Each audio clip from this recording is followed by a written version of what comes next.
G'day, Brad Scott here from The Naked Zombie. Now, if you like geek apparel, if you like cool, geek, nerdy, awesome collectible toys like bobbleheads from The Walking Dead, great t-shirts from Doctor Who, and all the fun stuff that makes us nerds unique, well then you need to go to Zombie Steve's. Now, you'll find them at www.zombiesteves.com.au. Oh my God. You go there and you will find the best in what the geeks can get their hands on. I'm Brad Scott. I endorse this message. Seriously. It is time, once again, to lock your doors, shut your windows, strap yourself into your favorite comfy chair, and tune out and tune into The Naked Zombie.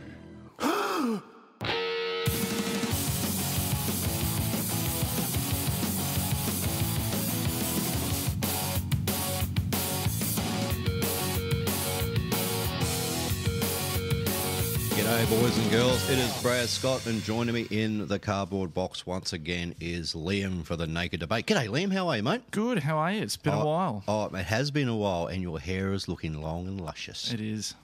So you couldn't grow it on my face, so I just grew it on the back of my head. Is there anything you wish to comment on while we're here tonight, doing the show? The marvellous beard. Yes. Would you like to run your fingers through it? I'd give it a stroke. There we go.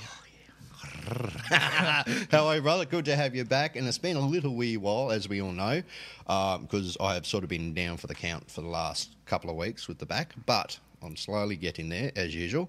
And before we get too carried away, I just want to mention, welcome to The Naked Zombie, the best in paranormal pop culture, all the cool, weird stuff out there in the world radio show that gets... I've got some news for you, dude.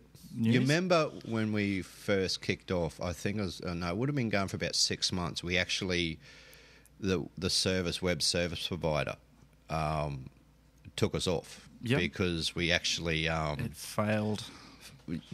What we did was we got so many people downloading the show, they couldn't keep up with the amount of traffic coming through the website, and it crashed. So I went and paid a fortune and got it all updated. The other day after I'd finished loading up that wonderful interview with Taylor Goering, Maximus, Beardus Maximus, I should say. Shortly after I put it up there, it crashed again. I did not have the internet for my website at all. I rang him up, say, hey, fellas, what's going on? We couldn't handle the amount of traffic coming out of your website. It was actually affected a lot of other sites. So there you go. We have managed to crash again a service provider. For the second time running. For the second time when people listen to The Naked Zombie. And look, before I get too carried away, a big shout out to our new major sponsor, TC, Truth and Consequences Apparel in Canada. Yeah, all the way across the other side of the planet. Who are like Canada.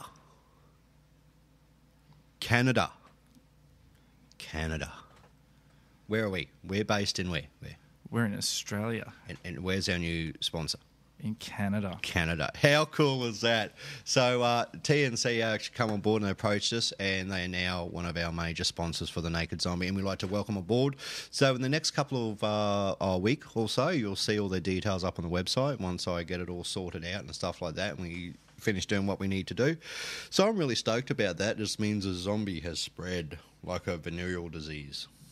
That's a really bad way of putting it, isn't it? Like the zombie plague. Sorry, it has spread like the There zombie you go. apocalypse. That's right. And, of course, don't forget our good mates at Zombie Steve's as well. Fantastic. They have been our sponsor now for about 6 months. Yep. And they continue to indulge us with their offerings of love and all their awesomeness. Fantastic, geeky little treats. Oh, it's geeky little treats. I'm not really geeky anymore. You know, I'm sort of like a more manly-ish geek with the man growth. Oh, but speaking of man growth, just so people know out there before we get on the show tonight, as I dribble on with more Where are crap, we going with this? With man growth? I have a new Facebook site out. It's called Beardamus the Wise. Not like Beardus Maximus, it's spelt differently. Beardamus, O-M-U-S. So it's B-E-A-R-D-O-M-U-S, the Wise. You'll find it on Facebook site. It's basically my story of growing a beard. It's my tales of triumph, of sheer determination and Triumphs and awesomeness. hardships that you Hardships of growing the man lawn. And so if you want to go across there, you see all the stories and see the progression as it happens and stuff like that. Look, I'm just doing it for a bit of an experiment because, you know, I put myself out there a lot of the times, which is strange. But it was, look, speaking of that, great response from, we now have on the website, which is the Matt Dixon is doing the Conspiracy Friday. Yeah. So the last one he's just done, if you listen to this, is actually on the Kennedy assassination. And you can go up on there and you can actually click what you think may have happened, because you've got the big story and then it goes in, was it, you know, Harvey Lee Oswald, or was it a CIA, or, yeah, there's all different questions on there that you can go and actually, it's more interactive. So we're actually posting a lot of more interactive stuff on the Facebook fan site now, just for people, just to get more involved, and that's what we like to do. Of course, the main stuff is always happening on the main website, Naked Zombie Radio, where you listen to the show. But on top of that, and a big clappity clap for young Andrew, because he's set up the Naked Zombie YouTube channel. There is hundreds of hours of listening material that, if you want to, you can go to YouTube and listen to the shows. Yeah, so it's nice and easy. You just pop across and click on the go button and go, and away you go. You'll find the links and everything on the website itself. You'll probably listen to the show now. Also, don't forget the Android app out there. So lots of cool stuff is happening with the radio show. We're going in forwards and leaps and bounds. Very, very excited about the progress on how things are changing for us doing the zombie. We got some great guests lined up for the future. We're always looking for more guests, because I'm always love to hear from people who want to be on the show, have a fantastic story to tell us, who have shows ideas. Yeah. We want to hear from you guys. Isn't that right, buddy? it is. So, yeah, it's the more the merrier, and, yeah, throw your ideas at us. And now we have a sponsor in Canada. So I still can't get over We need that. to put some Canadian content on. I think we're going to have to help Mark, who's contact me and stuff like that, and so it's wonderful, great. I am so stoked about how the show's going and stuff like that, and how the audience is starting to participate. Look, we still do a podcast version, which is great, but, you know, that works for us because of our other commitments we have, you know. And but we are looking in future to bring more shows on a more regular basis once we get ourselves sorted out tonight. But tonight, I have been dribbling on for 6 minutes and 33 seconds. About other stuff besides almost time to wrap up, isn't it? Yeah, it is. I'm usually around the 10-minute mark. I usually stop waffling, but I'll stop it a bit sooner tonight. We're going to talk about Australian serial killers. That's right. We're going to talk about Australian serial killers. They sneak into your cupboard and eat your Fruit Loops. Yeah. No, we're going to talk. You know, we have had over 21 serial killers here in Australia. It's a big number. 21 for Australia. I don't think anyone Serial ever killers. really pays it a great much thought, but that's huge. I have a list of all the serial killers here in Australia, and some of them are quite well known, you probably know about, and others you don't. So we're going to give you a bit of a story on the ones we sort of know about, ones that are close. But I'm going to read out the list of names of the people that you should not be hanging around. You ready for this, mate? Yep. You got your pencil and paper? I do. You need to write this down, because I know what you like. Anyone with a shiny nickel and a white van, Yeah. you'll climb in there. Candy spray painted on the side. Yep. Okay. These are the Australian. I'm going to give you a bit of a rundown of these. David and Catherine Burney, also known as the Morehouse murders, a couple from suburban Perth area responsible for the murders of 4 women. There's more. There's more. There's more. There's another 20 of them. Here, listen to this. Gregory Basil shot dead a woman in 1982, armed robbery and murder of 2 prostitutes in 1990. And everyone would have known this. If you listen to Australia, you know about this one. John Bunting, Robert Wagner. No, not Robert Wagner from... The Robert Wagner. No, not the... No, sorry, Mr. Wagner, not you. And James Velasquez. I've really stuffed up the name. Also known as Body in the Barrels murders, convicted of the Snowtown murders of 11 people between 1992 and 1999. But wait, there's more. Eric Edgar Cook, also known as the Nightcaller. Where'd they come up with these names, dude? Seriously. The Nightcaller killed at least 8 people, last person to be hanged in Western Australia. Okay, we have... Oh, good. So what, does it give a year for that one? So that would be... We'll get into that one. I'll give some more stories on this. We've also got... Bandy Eye Debs, convicted of murdering 2 police officers and 2 prostitutes in the 1990s. Paul Denoir, also known as the Frankston Killer, murdered 3 women in 1993 in Melbourne suburb of Frankston. Peter Dupas, serving 3 life sentences for multiple murders and rape charges. Kathleen Fogbid murdered 4 of her infants. Wow, this is just amazing. Leonard Fraser, also known as the Rockhampton Rapist, convicted of killing 4 women in Rockhampton, Queensland. Now, I'll tell you a story about that because I was living in Rockhampton at the time of these murders. And I can actually give you some of the story behind it because I was like, where one of them took place was right down the road from where I lived. So I can tell you a bit more story about that one. John Wayne Glover, also known as the Granny Killer, British immigrant, convicted of killing 4 women. Convicted British immigrant who killed 6 elderly women on Sydney's North Shore, committed suicide in 2005. Caroline Grills, also known as Auntie Thally, serial poisoner of 5 family murders. You have to excuse me, I've still got a sore back. I'm trying to... Paul Stephen Hugh, sentenced to life imprisonment without parole for the murder of 6 people in Victoria in the late 1970s. Matthew James Harris strangled a friend's brother, a female friend, and a male neighbour to death over 5 weeks in 1998 in Wagga Wagga. I was going to say, that's just, strangle 3 people's a bit keen. Yeah, I know, tell me about it. Had a bit of time on his hands. Okay, Thomas Jeffries, Tasmanian penal colony escapee responsible for the murder of 4 people and executed in 1826. William MacDonald, also known as the Mutilator. Wow, these are sick people. Killed at least 5 men between June 1961 and April 1963. John and Sarah Matkin, late 19th century baby farmers who killed and buried 12 children at successions of their homes. Wow. Well, we'll get into that one. Oh, we know this one. You've got a story about this one. Ivan Milat. I do. Uncle Ivan. At least 7 tourists in the Bangalow State Forest, New South Wales, suspected of similar disappearances in Newcastle. So Ivan Milat is his nephew. He's only just been, I think, 2 counts of murder, I think.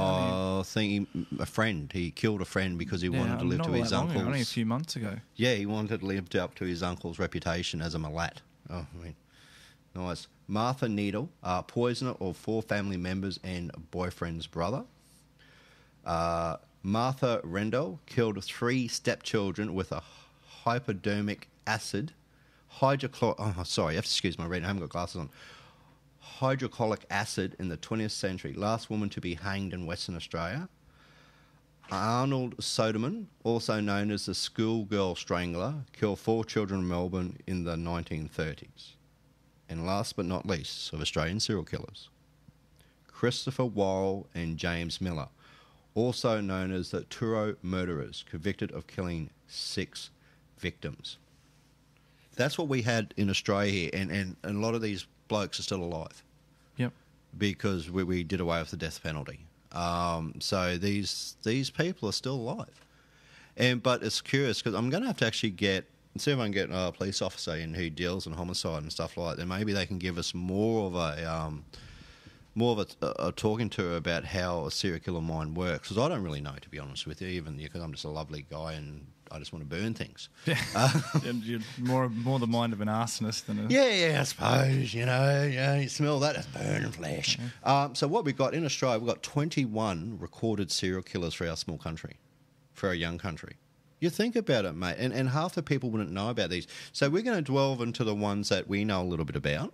We're also going to bring up some of the stories of the ones that really take our interest. Like, you take John and Sarah Mackin in the late 19th century. I mean, that was 12 children. They basically... Okay. John Mackin, 14th of February 1845, 15th August 1893, and Sarah Jane Mackin, 20th December 1845 to the 13th December 1918, were Australian baby farmers who were convicted in New South Wales for the murder of infant Horace Murray, both who tried and found guilty on March 1893 and sentenced to death. John was hanged on the 15th August 1893, but Sarah's sentence was committed to life imprisonment. On the 29th of April 1911, she was paroled from the State Reformatory for Women's at Long Bay in response to a petition by her daughters. So basically, they killed the kid, right? But there's discovery bodies. So what basically happens in 1892, 18-year-old Amber Murray placed an advertisement in the Sydney Morning Herald in search of a mother to adopt her baby boy. Murray was unable to care for her illegitimate son Horace, born on the 3rd of May that year, and offered to cover the child's support expenses.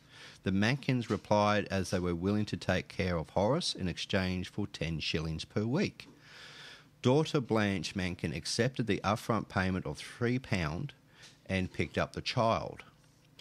John Mackin continued to collect the child support payments from Amber Murray while responding to excuses at her request to see Horace. When Murray visited the address near Sydney that she was provided, the Mackin's family were nowhere to be found. They had already moved to McDonaldtown, believe it or not, that's what it's called, New South Wales. Murray never saw her baby alive again. Now, this is where it gets a bit, icky. The Mackins came into police attention on the 11th of October 1892 when John James Hornaby was clearing a clogged underground drain in the backyard of the home in Burren Street in McDonaldtown and found it blocked with the remains of 2 infant children. Investigators examined records to trace to the Mackins, who had moved again to Chippendale. The Mackins had 4 of their daughters were arrested, though only John and Sarah were charged. Police exhumed remains from the backyards of 11 homes the Mackins had occupied since 1890. A total of 12 dead infant bodies were discovered. Through some of the sources, caught 13, so there could have been 12, 13, they're really not too sure. Prosecutors believe that the Mackins sought to profit by taking the babies to childcare payments and found it easy to kill the children and deceive the parents into continue receiving money. One of their victims was Horace Murray, whose clothing would be identified by his mother, Amber. I was going to say, how unbelievable would that be if you'd bought a house and you'd been living there for 18 months and all of a sudden there was knock, knock, knock on the door one day and it was the police saying we need to dig your backyard up because there could be a number of and all the other children's bodies buried in your, under your hill soils. I mean, and how many people actually know of this case? Yeah, I've not heard of that one before. I mean, that's just unreal. While we're on the subject, I've been doing some research the last couple of months, putting together little sort of mini stories about Brisbane and all the weird and wacky and gruesome things that go on in our city. Yeah. And you'd be shocked at the amount of violence and murder and mayhem, over the last, probably not so much in the last 2 or 3 decades, but especially going back, around the 20s and 30s, just unbelievable. Oh, yeah, I'm sure you got a couple of stories. What's one of these stories? Okay, one of the stories, which I touched on a little while ago, was there was a young chap who'd been kicking around. He was separated from his wife and he'd been kicking around with another woman who'd separated from her husband and was living in a boarding house at South Brisbane. And after going out with her for a couple of months, she obviously had a bit of a change of mind and decided that she was thinking of getting back with her husband. So he turned up at the boarding house that she was living at South Brisbane. Oh, yeah. Just to have what appeared to be just a bit of a chat with her, and walked into her room, the room that she was staying at the boarding house with her, and closed the door behind her and slid the key out of the door as he went in. And once they were in the room, he pulled out a revolver and shot her 4 times. Oh. Virtually from point blank range, in the head and the arm and the chest. And she fell over, so he then turned the revolver on himself and shot himself in the head, and he went over. Miraculously, she jumped back up and didn't seem to be too badly affected from being shot 4 times, and realised she couldn't get out of the room because he had the key in his pocket. So he had shot himself in the head. He'd shot himself in the head. And so she was digging around for the keys to try and get out after she'd been Yeah. After Where was she'd she been- shot? You said She was shot through the left breast, twice through the arm, and once in the face, in the cheek. Oh, goodness me. So while she's rummaging looking for the keys, he sits up and shoves her over onto the floor again, grabs the handgun and shoots himself in the head a second time. Twice? So he's gone hard this time. Yeah. And goes over. And by that stage, everyone in the boarding house has run up the hallway and converged on her door to try and figure out what's going on. So she's finally unlocked the door and staggered out into the hallway. And everyone's grabbed her and sat her down in the hallway and started to tend to her. And a few of the people in the boarding house have gone into the room and found him sprawled out on the floor with the handgun sitting next to him. Yeah. And right in front of them all, he sits up again. Gets to his feet. I give this guy credit. He's got some bringing gooseberry, hasn't he? Yeah, he does. Oh, jeez. Pushes him aside and he stumbles out of the boarding house onto the street and starts wandering off down the street. As you do. As you do. You got 2 bullet holes in your head, yeah. Not entirely sure where he was going to get a milkshake. But he I comes need a across... bass, bro. He's probably gone to the local drugstore for a Panadol or something. Yeah, but he comes across a police officer who notices that he's been shot in the head twice, who grabs him to try and figure out what's going on. And by that stage, people from the boarding house have run out into the street and they're telling the police officer to grab him because he's just shot a woman in the boarding house sort of up the road. So he's taken off and he's patched up and goes to court and gets a couple of years in the lockup for trying to kill her. And he's told that to leave her alone, don't go after her once you get out. But unfortunately, as soon as he gets out, he's back on threatening to kill her again.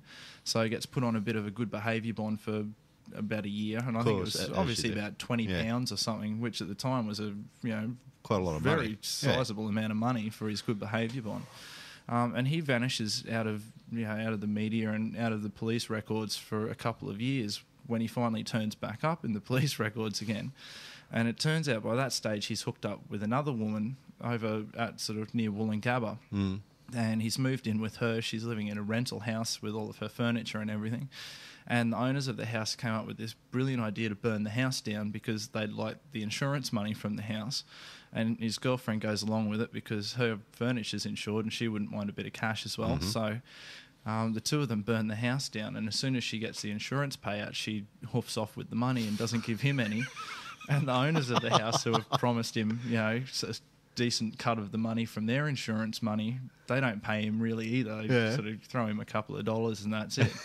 So not knowing what more to do, he goes to one of the nearby shops in the middle of the night, sits down on the front steps, pulls out a revolver and shoots himself through the chest. Okay, so I take it that's it. He's like, it's not, is it? Well, no, it's not. Okay.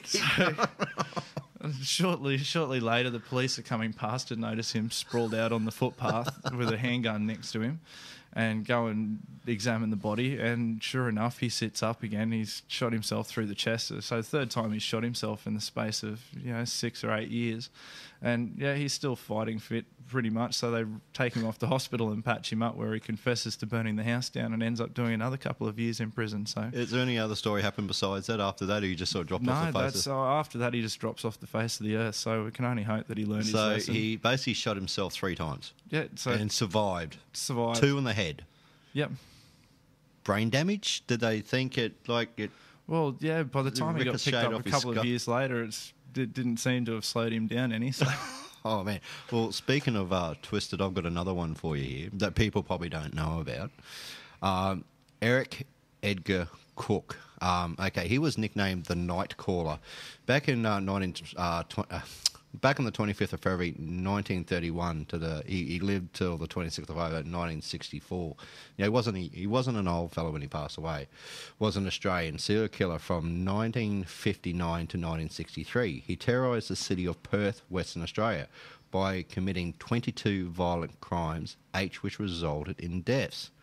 Now, if we go into the murders, Cook's killing spree involved a series of seemingly unrelated hit-and-runs, stabbing, strangulations and shootings. Victims were shot with several different rifles, stabbed with knives and scissors, and hit with an axe. Several were killed after walking as Cook was robbing their homes. That's quite keen. Is you've got knives and an axe and a rifle. And scissors. I think this is when they started bringing out the safety scissors. You know, the ones that don't even cut paper. With the odd man out, in the middle there. Man, this guy was a bloody trooper. It gets really gross here, and I'm still apologise about this, but this is quite interesting. So he shot people while they're sleeping while they're in their homes after being disturbed. One was shot dead answering a knock at the door. After stabbing one victim, Cook got lemonade from the refrigerator and sat on a veranda drinking it. One victim was strangled to death with a cord from her bedside lamp, after which Cook raped the corpse. What? Oh, necrophilia, eh? Oh, he just didn't just stop at the serial killer side of it. We had a number of other things going on there. This is what he did. He dragged it to the neighbour's lawn and did stuff to it with an empty whiskey bottle. I won't actually go into full detail because it is pretty gross. Which he left cradled in her arms. During the 1960s, people in Australia frequently left cars unlocked and their keys in the ignition. I mean, I remember those days. Yeah. I'm not that old, but I remember my old man quite often leaving the keys in the car out the front. Just never, people just didn't take off with them. Which enabled Cook to steal a car almost every night. He sometimes returned the stolen vehicles without the owners becoming aware of the theft, including several cars involved in hit and runs. The police investigation included fingerprinting more than 30,000 males over the age of 12, as well as locating and test firing more than 60,000 .22 rifles. The .22s. Yep. After a rifle was found hidden in the Geraldton Wax Bush of Roxwell Avenue, Mount Pleasant, in August 1963, ballistic tests proved that the gun had been used in the murder of Shirley McLeod. Police returned the location and tried a similar rifle. Rendered inoperable to the bush while fishing line constructed and hidden, which they waited for the case for someone to return it, basically so they rigged it. Yeah. And they're waiting for him to come back. Cook was approached when he returned to collect the weapon 17 days later. Cook confessed to several crimes, including 8 murders and 14 attempted murders. He is convicted and charged with murdering John Lindsay Stuckley, one of Cook's 5 Australian Day 1963 shooting victims. Wow, I didn't know that. So Australia Day, starting to piece it all together. Yeah.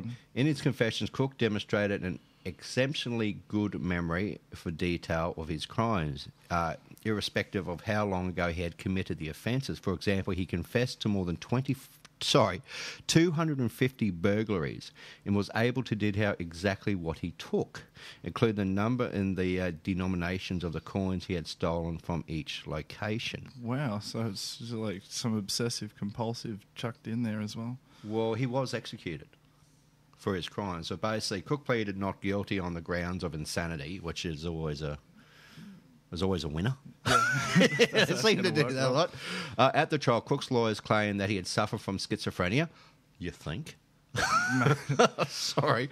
But his claim was dismissed, and after director of the State Mental Health Service testified that he was sane, the state would not allow independent psychiatric specialists to examine Cook. Cook was convicted of willful murder on the 28th of November 1963 after a 3-day trial in the jury of the Supreme Court of Western Australia. 3 days. That's a pretty quick trial, isn't it? That's an incredibly quick trial. Because if he's confessed to everything and given them the full amount of information they need and they're not contested anything in court. I remember doing jury duty. This guy flogged a push bike. That was 3 days. Yeah. Like stole a push bike, and that was 3 friggin' days. Unreal. Where am I? It's before Justice Vertel. He was sentenced to death by hanging, and despite having grounds to appeal, he ordered his lawyers not to apply, claiming that he deserved to pay for what he had done.